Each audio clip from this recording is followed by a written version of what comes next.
कितनी उनकी आबादी और कितना सम्मान उनको मिल रहा है, कितनी हिस्सेदारी उनको मिल रही है। तो केंद्र सरकार जल्द से जल्द जातिगत जनगणना कराए। जब तक जातिगत जनगणना नहीं होगी तब तक सबसे पहले स्पष्ट ही नहीं होगा जो आज षड्यंत्र किया गया है और कुछ लोगों को जानबूझ के उनके मुंह से कहलवाया जा रहा है कि इस जाति का हिस्सा ये लोग खा रहे हैं, इस जाति का हिस्सा ये लोग खा रहे हैं, इस जाति का हिस्सा ये लोग खा रहे हैं। मैं चंद्रशेखर आजाद आपको वचन देके कहता हूं, अपने बहुजन समाज के सामने जातिवार जनगणना कराइए, उसके आंकड़े सार्वजनिक कराइए। अगर अंतिम पायदान पर रहने वाले जिनको डीएससी के भाई कहा गया है, जो हमारा परिवार है, अगर उनका 1% आरक्षण भी पॉइंट के बराबर भी कमजोर पड़ रहा होगा तो मैं वचन देता हूं कि इससे बड़ी रैली उनके समर्थन में हम लोग करेंगे।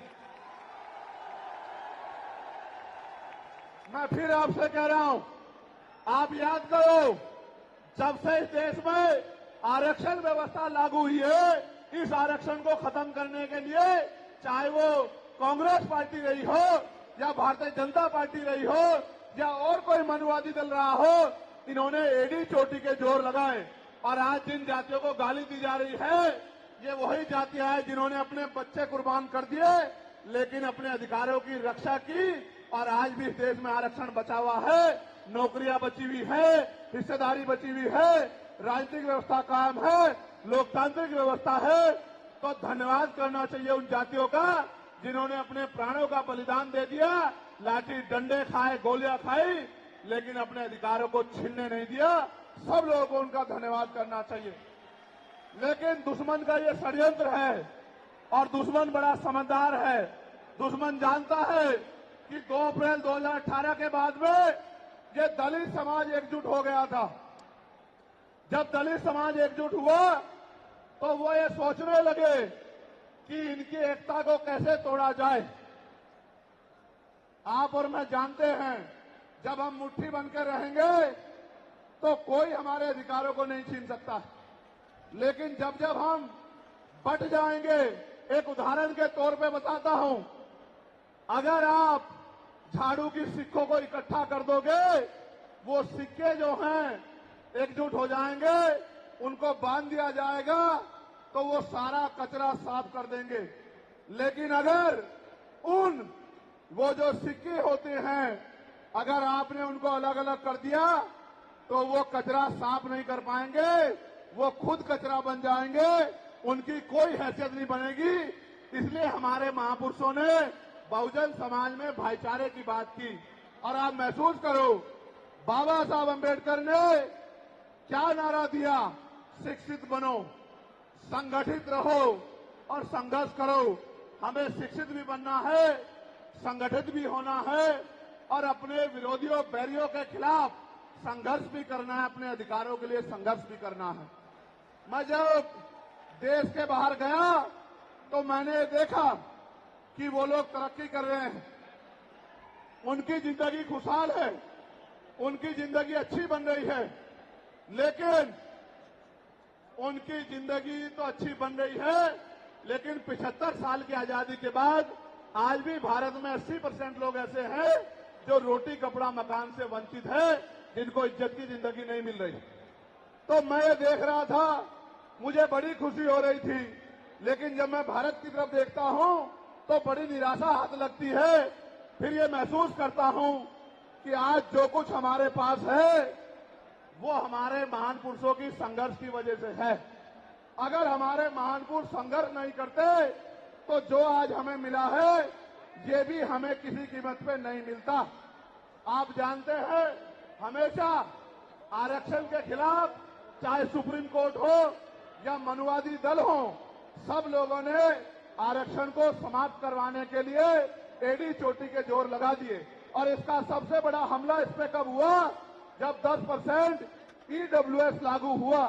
मुझे माफी चाहते हुए कहना है कि हमारे दलों ने भी हाथ उठा के जो हमारे पूर्व के दल थे उनका समर्थन किया, जबकि वो आरक्षण पे सबसे बड़ा हमला था।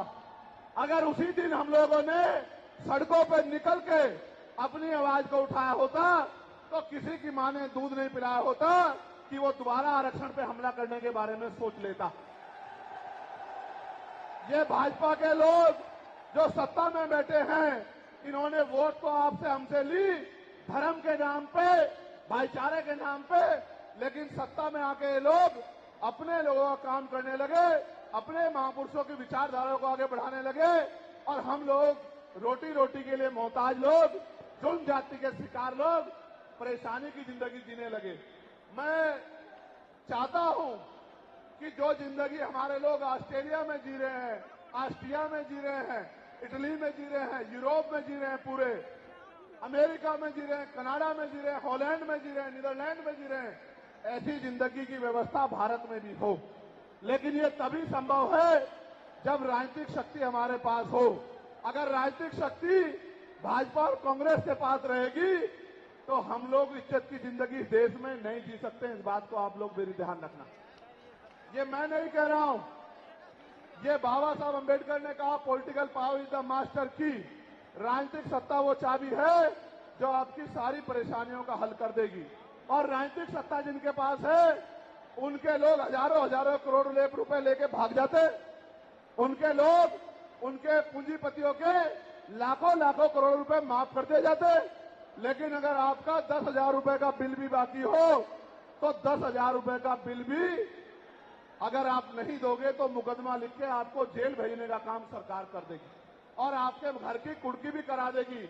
आप किसानों का, मजदूरों का हाल देख लो, आप नौजवानों का हाल देख लो इस देश में क्या है।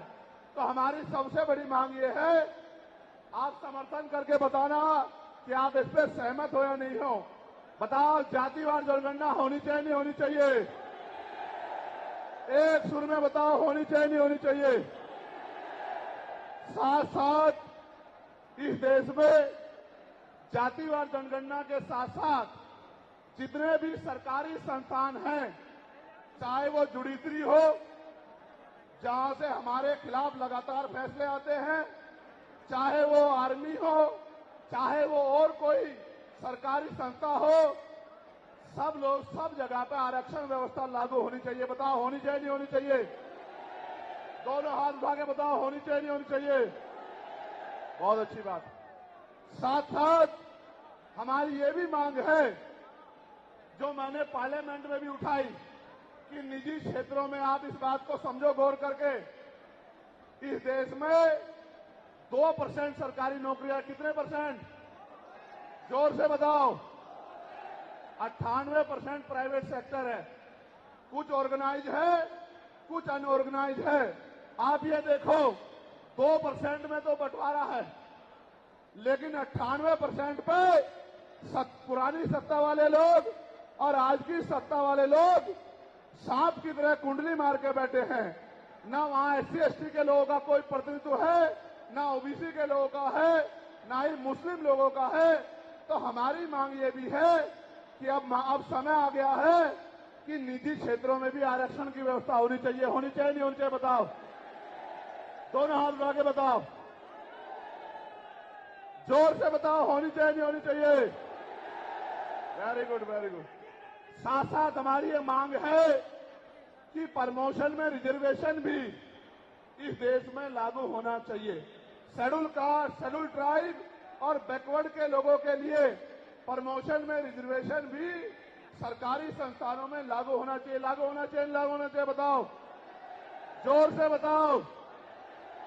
हमारी ये भी मांग है कि मंडल कमीशन की बाकी सिफारिशें भी लागू होनी चाहिए, क्योंकि जब तक मंडल कमीशन की बाकी सिफारिशें लागू नहीं होगी तब तक पिछड़े वर्ग के लोगों को बराबर की हिस्सेदारी और सम्मान नहीं मिलेगी।